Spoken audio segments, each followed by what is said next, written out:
ప్రభు అంటున్నాడు, మొదటి వాడును కనపడి వాడునై ఉండి మృతుడై మరలా బ్రతికిన వాడు ఇలాగూ చెప్పుచున్నాడు.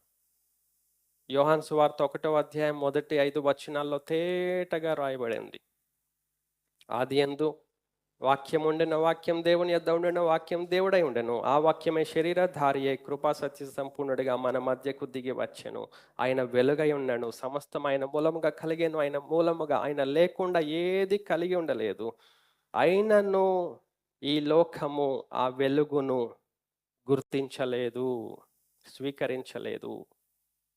ఆ వెలుగు మొదటివాడు, కడపటివాడు.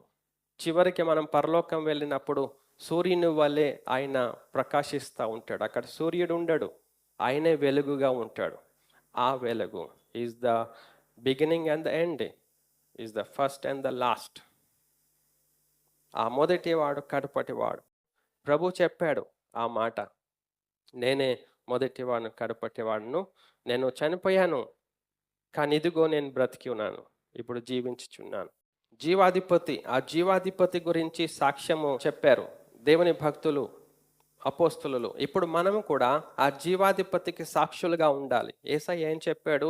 ఆయన రొట్టె విరిచి, ఇది నా శరీరం, మీరందరూ తీసుకొని తినుడి. ఆయన ద్రాక్షారసం పట్టుకొని, ఇది నా రక్తము, అనేకుల కొరకు పాప పరిహారార్థమై నిబంధన రక్తం, నేను కార్చిన రక్తం, ఇది తీసుకొని మీరు తాగండి, నన్ను జ్ఞాపకం చేసుకున్నట్టకై దీనిని చేయండి. నేను వచ్చే వరకు నా మరణమును మీరు ప్రచురం చేయండి. యేసయ్య చనిపోయాడు, నా కొరకు, నీ కొరకు, అందరి కొరకు చనిపోయాడు. ఆయన చనిపోయాడు, ఆయన ప్రాణం అర్పించాడు, ఇది ఆయన శరీరం, ఇదైన రక్తం, ఆయన చనిపోయాడు అని మనం ప్రచురం చేయాలి. ప్రభు, మనం అది ప్రచురం చేయం. పుట్టాడు పుట్టాడు పుట్టాడు, మన ప్రచురం వేరు. దేవుడు ఒకటంటే మనం ఇంకొకటి చేస్తాం. పుట్టాడు పుట్టాడు పుట్టాడండు అయి పుట్టాడండు అయి పుట్టాడు. ఏం పుట్టాడు? పుట్టి ఏం చేస్తాడు? నూరేళ్ళు జీవించి రాజ్యాలు పరిపాలించి గంతులేసి వెళ్ళిపోతాడా? కాదండి.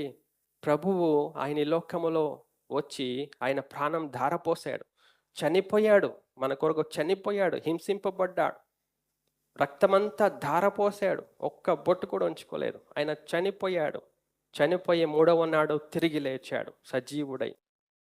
అది మనకు ప్రభు సిద్ధపరిచిన నిరీక్షణకు ఆధారం, ఆస్పదం. కాబట్టి ప్రభునందు మనము ఆయనకు సాక్షులముగా ఉండాలి. ఆయన మనకు జీవాధిపతి. ఆ జీవాధిపతికి సాక్షులుగా నాడు ఆదిమ సంఘములో దేవుని బిడ్డలందరూ ఉన్నారు. వారు సాక్షులుగా ఉండి శ్రమను ఎదుర్కొన్నారు, దరిద్రతను ఎదుర్కొన్నారు, లేమిని ఎదుర్కొన్నారు, ఆకలిని అనుభవించారు, వస్త్రహీనతను అనుభవించారు, మిక్కిలి హింసను వారు అనుభవించారు. ఎందుకంటే మేము ఆ జీవాధిపతికి సాక్షులము అని నిలబడ్డారు. కాబట్టి ప్రభు అంటున్నాడు, మీరు నాకు సాక్షులై ఉండేదారు బూదిగంతముల వరకు.